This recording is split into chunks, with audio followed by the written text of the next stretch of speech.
காலபுருஷ தத்துவப்படி மூன்றாவது ராசி மிதுன ராசி. ஸோ மிதுன ராசி அப்படின்னு நம்ம சொல்லும் போதே அதில் இருக்கக்கூடிய நட்சத்திரங்கள் மிருகசீரிடம் 3, 4, திருவாதிரை 1, 2, 3, 4, புனர்பூசம் 1, 2, 3. இந்த நட்சத்திரத்தை ஜென்ம நட்சத்திரமாக கொண்டவங்க மிதுன ராசி நேயர்கள். இந்த மிதுன ராசிக்கான ராசிநாதன் யாரு? புதன் பகவான். ஸோ இந்த மாதம் பிறக்கும் போதே புதன் பகவான் மிதுன ராசியிலேருந்து 4வது ராசி அப்படி சொல்லக்கூடிய கேந்திரத்தில் உட்கார்ந்துருக்காரு. ஆட்சி பெற்று உட்கார்ந்துருக்காரு, உச்சம் பெற்று உட்கார்ந்துருக்காரு. ஆனால் இதில் இருக்க ஒரு மைனஸ் என்னென்னா அஸ்தங்கம் அப்படின்ற ஒரு பவர் இழக்குதல். அதாவது அஸ்தங்கம்னா என்னென்னா சூரியன் கிட்ட ஒரு கிரகங்கள் போகும்போது புவியீர்ப்பு சக்தி மூலியமாக அந்த கிரகம் தன்னோட வலிமையை இழத்தல், பலனளிக்காத நிலைன்னு அர்த்தம். அப்போ இந்த அஸ்தங்கம் அப்படின்றத போது ராசிநாதன் மிதுன ராசிக்காரர்கள் இந்த மாதம் எந்த ஒரு செயலையும் நிதானமாக செய்கிறது சிறப்பை ஏற்படுத்தி தரும். அது எப்படி முடியும்? மிதுன ராசிக்காரர்களாலே சுறுசுறுப்பானவர்கள், ஒரு இடத்துல இருக்க மாட்டாங்க, சிரிச்ச முகமாக இருப்பாங்க, ஃப்ரெண்ட்ஸோடே இருப்பாங்க. இவங்க எப்படி நிதானமாக இருந்தால் இதெல்லாம் லைஃப்க்கு தொடர்ந்து இருக்கும். இல்லாத பட்சத்தில் சில மைனஸ்கள், அதாவது நண்பர்களோட ஒரு வாக்குவாதமோ பிரிதலோ இல்லை உங்களோட வேலை சுவையில் இருக்கக்கூடிய சிரித்த முகம் கொஞ்சம் அமைதியாகக்கூடிய சூழலை ஏற்படுத்தி கொடுத்துரும். ஸோ ஜாதகரை பொறுத்த வரைக்கும் இந்த மாதம் 10ஆம் தேதி அதன் பிறகு அஸ்தங்கம் நிவர்த்தி ஆகுது. அப்போ ராசிநாதன் ஆட்சி உச்சம் பெறுறாங்க. 10ஆம் தேதிக்கு மேலே, புரட்டாசி 10ஆம் தேதிக்கு மேலே ஜாதகர் தொட்ட காரியங்கள் வெற்றி ஏற்படுத்தி தரும், மகிழ்ச்சியை ஏற்படுத்தி தரும். நீங்கள் இது வரைக்கும் எனக்கு இது கிடைக்கல, இது எனக்கு முடியலை, இந்த வாய்ப்புக்காக காத்துட்ருக்கேன், கிடைக்குமா அப்படின்ற விஷயங்கள் எல்லாம் இந்த புரட்டாசி 10க்கு மேலே உங்களுக்கான பாதை தொடங்கக்கூடிய மாதமாக இதை அமைச்சு தரப்போகுது. அதே போல் குடும்பத்தினரும் சரி, இந்த பார்த்திங்கன்னா இந்த மிதுன ராசிக்கு மட்டும் 2ஆம் அதிபதி ஆட்சி, ராசிநாதன் ஆட்சி உச்சம் ஒரு பலமாகவே இந்த மாதம் பிறக்கிறதுனால பொருளாதாரத்தில் நிலையான ஒரு வருமானத்தை ஏற்படுத்தி கொடுக்க போகுது. குடும்ப உறுப்பினர்களோடு ஏற்பட்ட மனஸ்தாபங்கள், ஒரு சிலருக்குள்ள பிரிவினைகள், இல்லை கணவன் மனைவியே பிரிஞ்சிருக்கீங்க அப்படின்னா இந்த 10ஆம் தேதிக்கு மேலே ஒன்று சேர்றதும் சரி, மகிழ்ச்சிகளும் சரி உருவாக்கி கொடுக்கும். 10ஆம் தேதி வரைக்கும் அமைதியாக இருக்கிறது நன்மை ஏற்படுத்தி கொடுக்கும். சின்ன சண்டையை நான் போய் நிவர்த்தி பண்ணுறேன்னு போய் நடுவில் போய் பேசும்போது அது பெரிய பூதாகரமாக தொடங்குறதையும் பார்க்க முடியும். அப்போ 10ஆம் தேதி வரைக்கும் அமைதி காக்கிறது, வாக்குறுதி கொடுக்கறதுல இருக்கட்டும். பணம் ஒருத்தர் கடன் கேட்டிருக்காருங்க, நான் கொடுக்க போகிறேன், 10ஆம் தேதி வரைக்கும் எதுவுமே செய்யாதீங்க.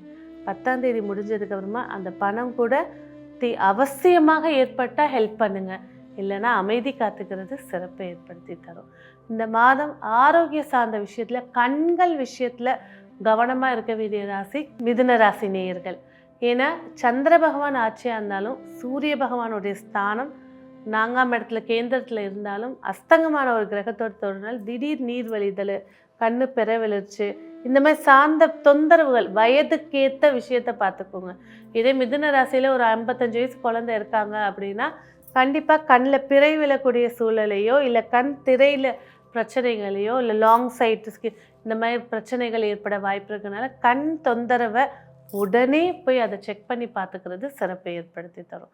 வாக்குறுதிகள் சிறப்பை ஏற்படுத்தி தரும். ஆனால் 2ஆம் அதிபதி சந்திரனாக இருக்கிறதுனால நான் அப்படியா சொன்னேன் இப்படியா சொன்னேன் மாற்றி பேசக்கூடாது. ஸோ உங்களோட பேச்சுக்கள் ஒரே தோரணையில் இருக்கிறது சிறப்பை ஏற்படுத்தி தரும். 3ஆம் இடத்துல சுக்கிரன் கேது, பெண்கள் சார்ந்த விஷயத்தில் எச்சரிக்கையாக இருக்கணும். நான் ஒரு கம்பெனி வச்சுருக்கேன், அதில் லேடிஸ் ஒர்க்கர்ஸ் தான் அதிகமாக இருக்காங்க அப்படின்னா வைக்கக்கூடிய அந்த நிர்வகிக்கக்கூடிய உங்களுக்கு அடுத்த பதவியில் இருக்கக்கூடியவங்களை கண்காணிக்கிறது சிறப்பாக இருக்கும். சின்ன ஒரு இஷ்யூஸ் உங்களோட பேருடைய கம்யூனிகேஷனையும் சரி உங்களோட வதந்திகளை கிளப்பி விட்டுரும். அப்போ பெண்கள் சார்ந்த தொழில்கள் செய்யக்கூடியவங்க, ஒரு டெக்ஸ்டைல்ஸாக இருக்கட்டும், இல்லை ஒரு டெய்லரிங் ஷாப்பாகவே இருக்கட்டும், பெண்கள் யூஸ் பண்ணக்கூடிய காஸ்மெட்டிக்ஸாக இருக்கட்டும், எது பெண்கள் சார்ந்த விஷயங்களில் மிதுன ராசி ஆணாக இருக்கட்டும் பெண்ணாக இருக்கட்டும், இது சார்ந்த விஷயங்களை எச்சரிக்கையாக இருக்கிறது சிறப்பை ஏற்படுத்தி தரும். சிறு தூர பயணங்கள் தவிர்க்கிறது நன்மை ஏற்படுத்தி தரும். அதில் அவசியம் ஏற்பட்டால் பயணத்தை மேற்கொள்வது சிறப்பை ஏற்படுத்தி தரும். 4ஆம் இடத்துல சூரியன் புதன், புத ஆதிபத்திய யோகம். அதாவது பிள்ளைகள் படிக்கலையே, மக்கா இருக்கே. நிறைய பேரண்ட்ஸ் சொல்கிற விஷயம் என்னென்னா, தேராது போல இருக்குது, படிக்கவே படிக்காது போல இருக்குது. 8வது படிக்கிறது குழந்தை ஏபிசிடி தெரில, மறந்து போச்சு. இந்த மாதிரி ரொம்ப டல்லாக இருக்கிற ஸ்டூடெண்ட்ஸ் கூட இந்த 10ஆம் தேதிக்கு மேலே 4ஆம் இடத்துல புதன் ஆட்சி உச்சம் பெறதுனால, கூட சூரியன் சேர்றதுனால புத ஆதிபத்திய யோகம் அப்படின்ற ஒரு அம்சம் பெறதுனால பிள்ளைகள் படிப்பு திறன் அதிகரிக்க போகுது. ஸோ திடீர் ஸ்கூல் மாற்றமாக இருக்கட்டும், இல்லை ஒரு திடீர்னு டியூஷன் மாற்றமாக இருக்கட்டும், இல்லை திடீர்னு கிடைக்கக்கூடிய ஒரு நல்ல நட்பு ரீதியாகவும் சரி, பிள்ளைகள் பிரைட்டாக நல்ல ஒரு படிக்கக்கூடிய சூழலை ஏற்படுத்தி கொடுக்க போகுது. அடுத்ததாக உத்தியோகம் அப்படின்னு பேசும்போது பார்த்திங்கன்னா, 6ஆம் அதிபதி 5ல். உத்தியோகத்தை சார்ந்த வரைக்கும் எனக்கான உத்தியோகம் கிடைக்கல அப்படிங்கிறவங்களும் சரி, இந்த உத்தியோகத்தில் ஒரே பிரச்சனைகளாக இருக்குப்பா அப்படின்னு ஃபீல் பண்ணுறவங்களும் சரி, இந்த மாதம் 15ஆம் தேதிக்கு மேலே உத்தியோக மாற்றங்கள் நன்மையை ஏற்படுத்தி கொடுக்க போகுது. ரொம்ப ரொம்ப பெரிய பிரச்சனையும் சாஃப்டாக சின்ன விஷயத்துலேயே சால்வ் ஆகக்கூடிய வாய்ப்பை, இது எப்படா முடிக்க போகிறோன்னு இந்த இரிட்டேஷன் டென்ஷனு சட்டுன்னு சுலபமாக முடியறதுக்கான வாய்ப்புகளை ஏற்படுத்தி கொடுக்க போகுது. உத்தியோகத்தில் சக ஊழியர்களிடம் பேசுங்க, ஆனால் எல்லா விஷயத்தையும் பேசுறது. அதாவது மிதுன ராசி எப்படின்னா, ஒருத்தரை நம்பிடுச்சுன்னா மொத்தத்தையும் கக்கிடுறது. ஸோ அதெல்லாம் கொஞ்சம் அவாய்ட் பண்ணிவிட்டு, எந்த அளவுக்கு நட்புக்கிட்ட பேசணுமோ அந்த பேச்சை மட்டும் வச்சுக்கிறது சிறப்பாக இருக்கும். அதே நேரத்தில் 5ஆம் இடத்துல செவ்வாய் இருக்கிறதுனால சிலர் காதல் வசம் பட்டிருந்தீங்கன்னா அது பிரேக்கப் ஆகிறதுக்கும் வாய்ப்பு இருக்கிறதுனால கொஞ்சம் பார்த்து நிதானித்து மெயின்டைன் பண்ணிக்கிறது சிறப்பு ஏற்படுத்தி தரும். திருமண பாக்கியம் பொறுத்த வரைக்கும் குரு பார்வை 7ஆம் இடத்துக்கு சம்மந்தப்பட்டு இருந்தாலும் பாதகம்னு ஒரு ஸ்தானம் இருக்கிறதுனால பெண் பார்க்குறதா இருக்கட்டும், இல்லை வரன் பார்க்குறதா இருக்கட்டும், ஜாதகத்தில் கட்டம் பொருத்தம் பேக்ரவுண்ட். ஏன்னா நான் பொண்ணுக்கு 30 வயசு ஆயிடுச்சுங்க, பையனுக்கு 38 வயசு ஆயிடுச்சுங்க, இனி என்னத்துக்கு பொருத்தம், இவ்வளோ வருஷமாக பார்த்துட்டு இருந்திருப்பாங்க. இப்போன்னு வரும்போது இந்த கிரகம் இந்த மாதிரி மாற்றி விட்டுரும். பார்க்குறதுலாம் வேணாம், முடிச்சிருங்க. முடிச்சதுக்கப்புறமா செவ்வாய் தோஷம் இருக்குது, இதில் ராகு கேது தோஷம் இருக்குது, மாங்கல்ய தோஷம் இருக்குது, தெரியாமல் முடிச்சிட்டோம், அந்த ஃபீலிங்ஸே இல்லாமல் எப்போ வரன் வந்தாலும் கட்டம் பொருத்தத்தை பார்த்துட்டு முடிவு பண்ணுறது சிறப்பாக இருக்கும். அதுவும் மிதுன ராசிக்கு புரட்டாசி மாதம் முடிஞ்சதுக்கு அப்புறமா, இல்லை கடைசி வாரத்துக்கு மேலே பார்க்க ஆரம்பிக்கிறது சிறப்பை ஏற்படுத்தி தரும். அடுத்தது தந்தை வழியில் அனுகூலங்கள் நிறைய இருக்குது. ஆனால் தந்தை வழி சொத்துக்களுக்காக காத்துட்ருக்கீங்க அப்படின்னா கொஞ்சம் நிதானிக்க வேண்டிய காலகட்டமாக அது இருக்க போகுது.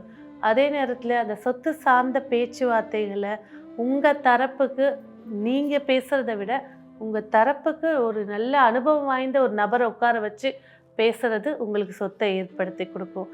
இல்லை நானே பேசிக்கிறேன்னு நீங்கள் போகும்போது தேவையில்லாத ஒரு லூஸ் டாக்ஸ்னால சொத்து கையை விட்டு போகிறதோ இல்லை மதிப்பில்லாமல் போகிற சொத்துக்களை ஏற்படுத்தி கொடுக்கறதுக்கோ வாய்ப்புகள் இருக்கிறனால கவனம் தேவை. சொந்த தொழிலில் அனுகூலம், ஏன்னா 10ல் சனி பகவான் உட்கார்ந்துருக்காரு, தொழிலில் அனுகூலம் நிறைஞ்சதாக இருக்க போகுது. தொழில் சார்ந்த எத்திக்ஸை பயன்படுத்தக்கூடிய வாய்ப்புகளோ இல்லை தொழிலுக்காக நான் மேற்படிப்புக்கு படிக்கிறதுக்கான வாய்ப்புகளையோ ஏற்படுத்தி கொடுக்க போகுது. மூத்த சகோதரன் வழியில் இருந்து வந்த பிரிவினைகள் நீங்கி நல்ல அந்யோன்யத்தையும், அண்ணனாக இருக்கட்டும் அக்காவாக இருக்கட்டும், பேச்சுவார்த்தைகள் திரும்ப மகிழ்ச்சியான உறவுகளை ஏற்படுத்தி கொடுத்தாலும், எவ்வளவு பேச்சுவார்த்தைகள் சிறப்பாக இருந்தாலும் அந்த ஒரு இடத்துல ஒரு லிமிட்டட் கோடு ஒன்று போட்டுக்கிறது சிறப்பை ஏற்படுத்தி தரும். பணம் சார்ந்த விஷயத்தில் கொஞ்சம் கஞ்சத்தனத்தை எடுத்துக்கிறது மிதுன ராசிக்கு நன்மையை ஏற்படுத்தி கொடுக்கும். மேலும் இந்த மிதுன ராசி நேயர்களுக்கு இந்த மாதம் சிறப்புகளை ஏற்படுத்தி கொடுக்க கண்டிப்பாக என்ன, சிவா விஷ்ணு கோவில், எங்கே சிவனும் விஷ்ணுவும் ஐக்கியமாக இருக்கக்கூடிய கோவில்கள் இருக்கும். சங்கரன் கோவிலில் இருக்குது திருநெல்வேலியில், அடுத்தபடியாக வடபழனியில் சிவா விஷ்ணு கோவில் இருக்குது, நிறைய இடங்கள்ல இருக்குது. அந்த சிவா விஷ்ணு கோவிலுக்கு போய் வழிபாடு செய்கிறது புத ஆதிபத்திய யோகத்தையும் துவங்கி கொடுக்கும், கல்வியிலையும் தொழிலையும் குடும்ப ஒற்றுமையிலையும் ஏற்படுத்தி கொடுக்கும். எங்கள் ஏரியாவில் இல்லை, என்ன செய்யலாம், புதன்கிழமை அன்னைக்கு சிவன் கோவிலில் போய் வழிபாடு செய்யுங்க, ஒரு தீப வழிபாடு செய்யுங்க, நன்மையை ஏற்படுத்தி கொடுக்கும். உங்களுக்கான வெற்றியை ஏற்படுத்தி கொடுக்கக்கூடிய வண்ணம் பச்சை, வெற்றிக்கான எண் 5.